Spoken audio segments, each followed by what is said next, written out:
Welcome to Muffin Talk.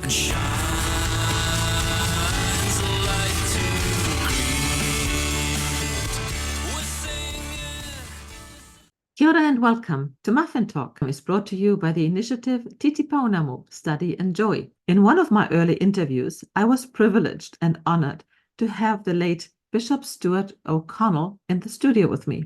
Bishop Stuart O'Connell was a member of the Society of Mary, and for many years he worked and later headed Chanel College in Moamoa in Samoa. Bishop Stuart O'Connell and his recount of the life of Oceania's first martyr, St. Peter Chanel.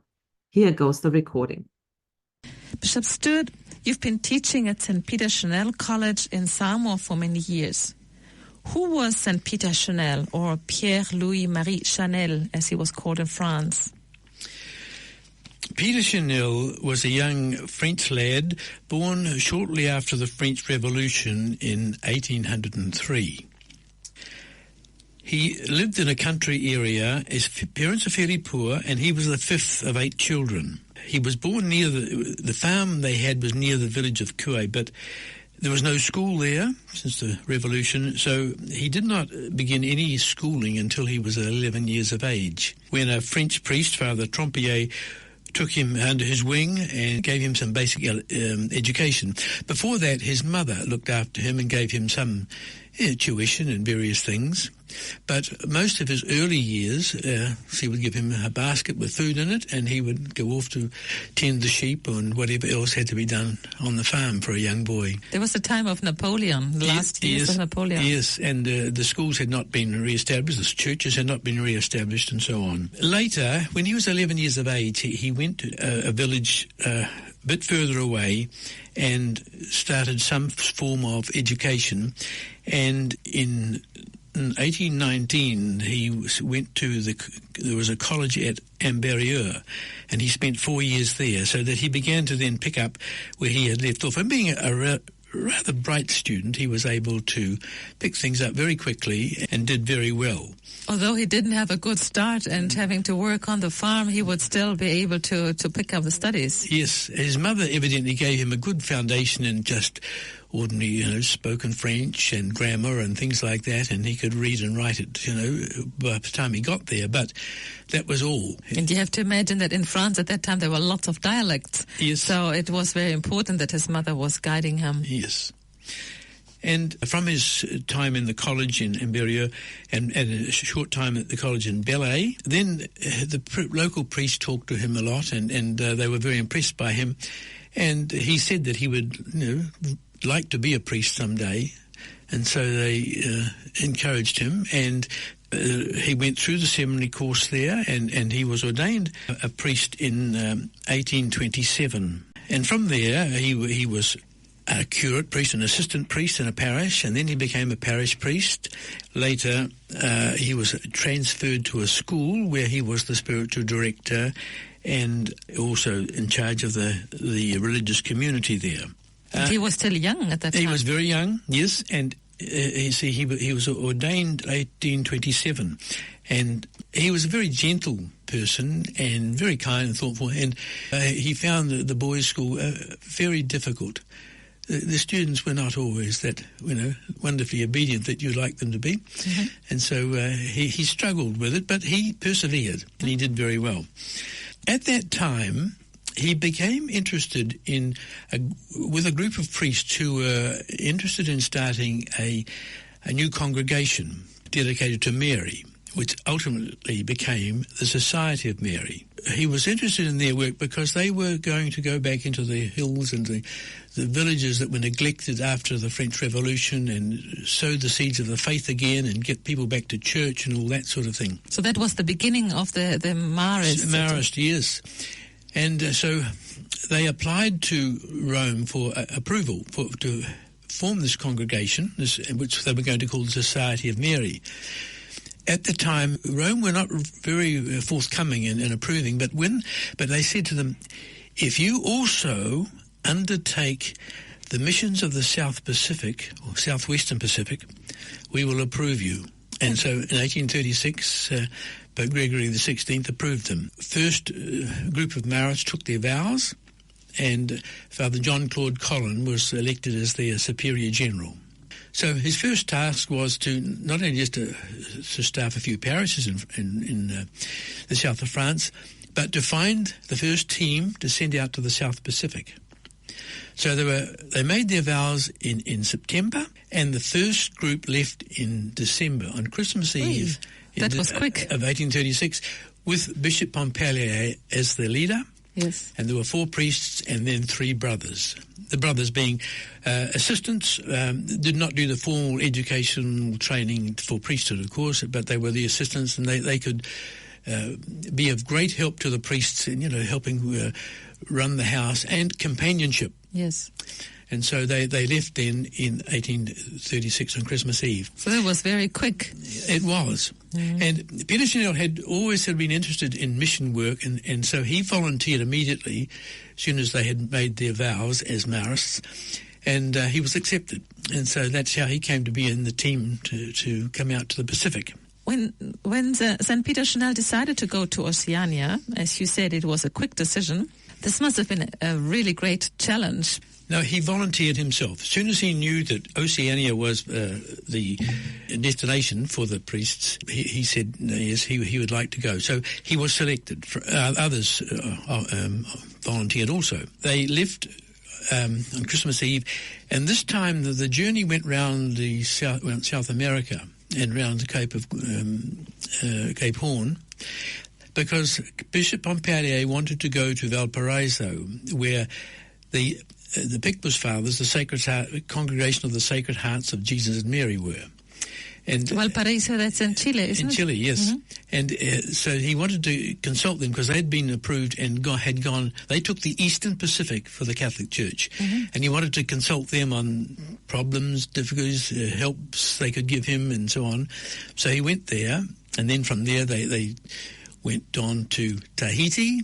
And after a short stay there, they went on to further west, and this is how they came to Tonga, to Vavau. Already there were Protestant missionaries there, and the king said, no, we don't. We've got the Christian church here. We don't need you. So they moved on again, and this time they went first to Wallis. Wallis is still French-speaking, isn't it? Yes.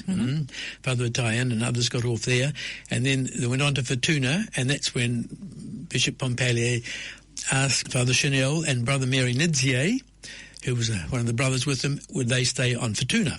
So in Vavau, they didn't do anything there. They just stopped for a break. And they inquired. They were really just stopped there, but they didn't. Not then, anyway. And Futuna was then the next place on the map? Yes, well, Wallis and Futuna are relatively close together.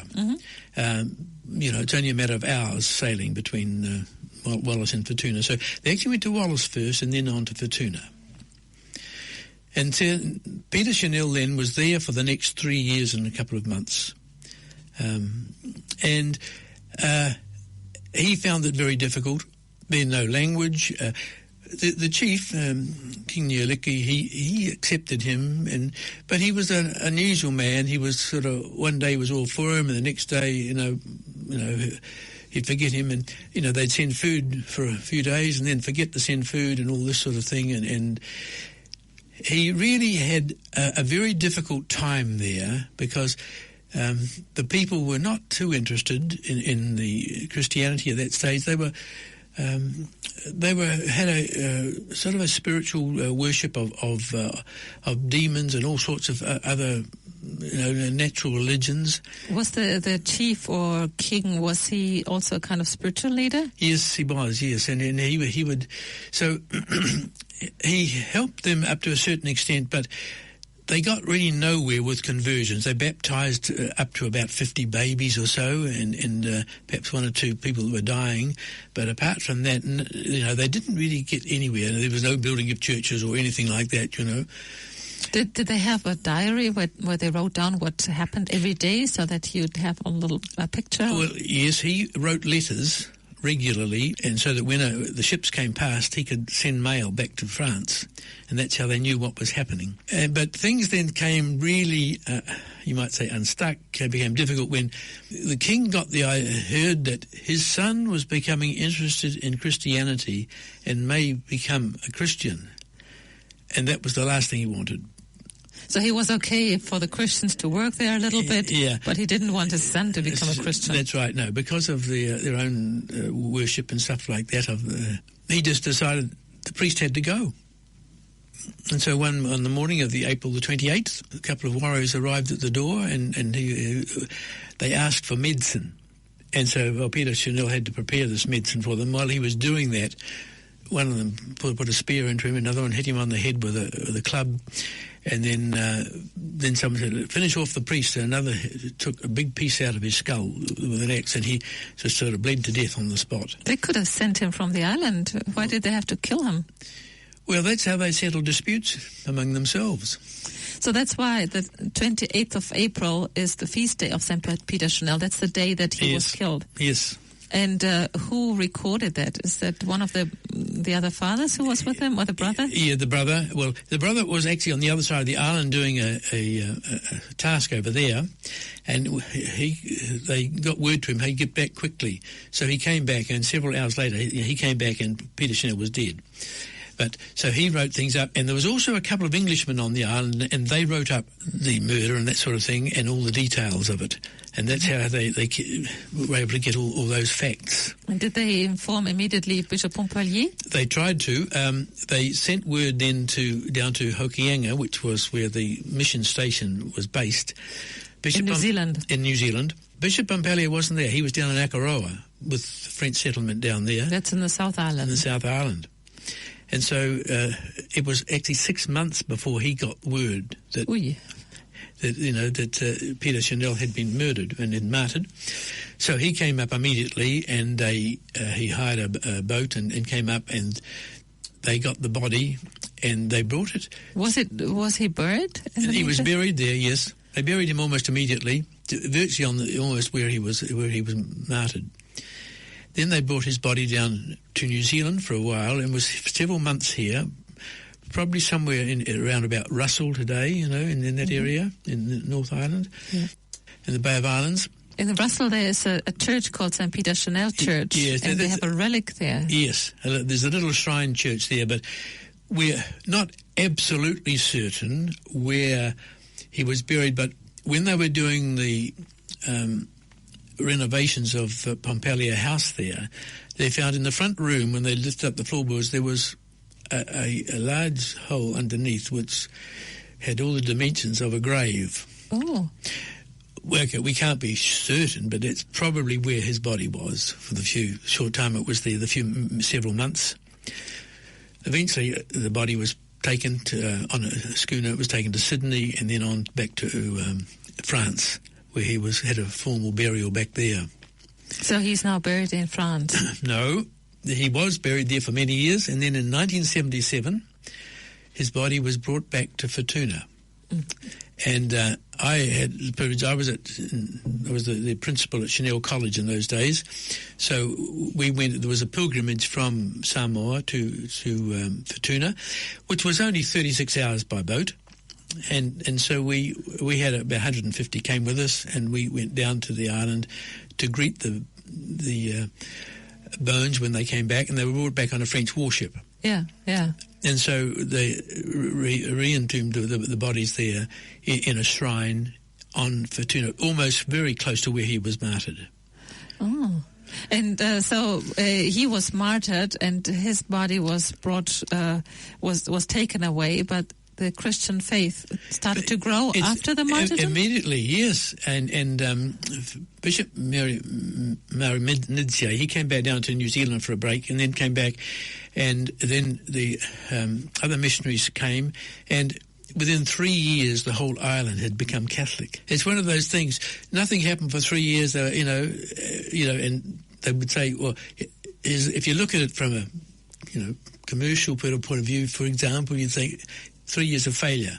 And what about the king or the chief of the island? Yes, they all became Catholics, yes. Because I read that the same person who ordered Chanel to be killed, yes, that he wanted his tomb on the ground where people would walk over it in order to reach the holy places? Yes. Is that correct? Yeah, probably is, yes.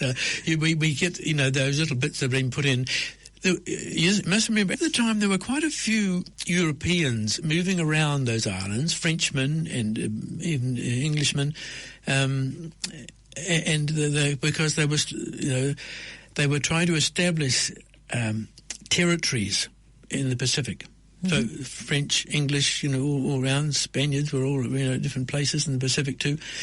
So these things were recorded, and then they had written up things in letters, and that's what they've got.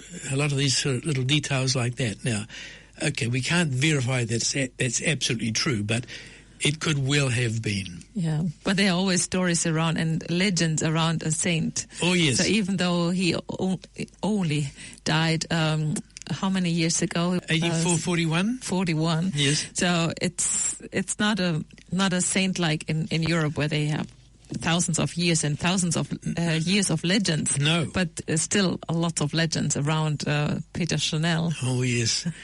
and the devotion to him has just grown all around the Pacific. So he is like the proto-martyr, the first martyr of the Southwest Pacific.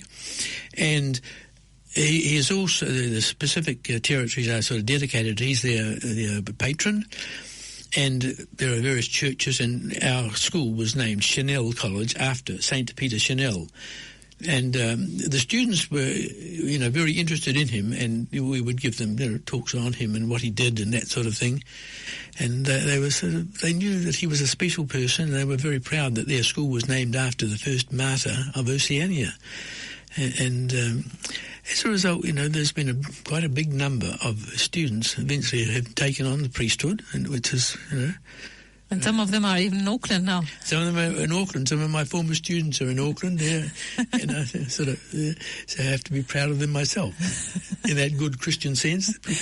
So they all grew up with the knowledge about St. Peter Chanel, Yes. what he has done, and his adventurous mission to come to Oceania without knowing anything about that part of the world. Yes. You see, when he left France, he had to say goodbye to his family and his mother, and he knew that it's not likely I'll ever see you again. Once I got out this side of the world, getting back was, it wasn't even considered at that time. Later on, after 15 years, you could get a vacation back home, but in those early days, no. It seemed like the only one who went forth and back was Bishop Pompalier. Yes, he travelled all the time, getting more missionaries, and he was getting more money from Rome and all this sort of thing, because he had to set up the church in New Zealand, and all that South Pacific area was his for a start. St. Peter Chanel, as you said, was the first martyr in Oceania. He was martyred more than 160 years ago. Unfortunately, martyrdom doesn't belong to the past. How do you look at St. Peter Chanel and his work today?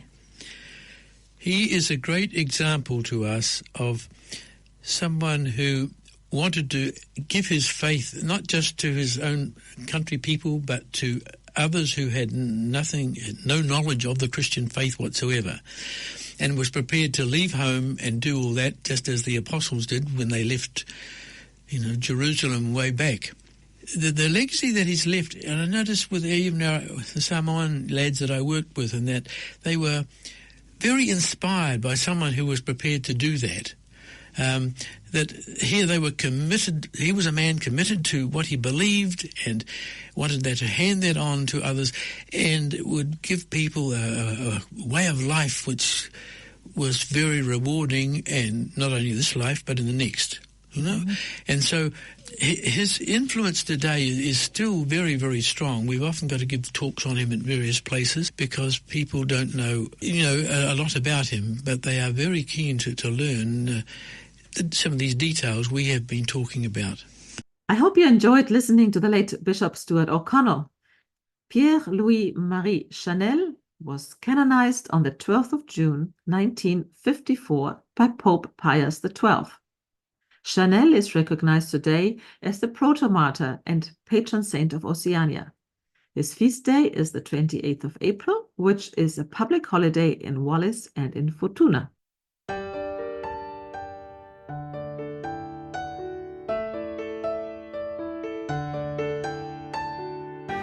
Heroic peace is calling, in the bonds of love we meet, for the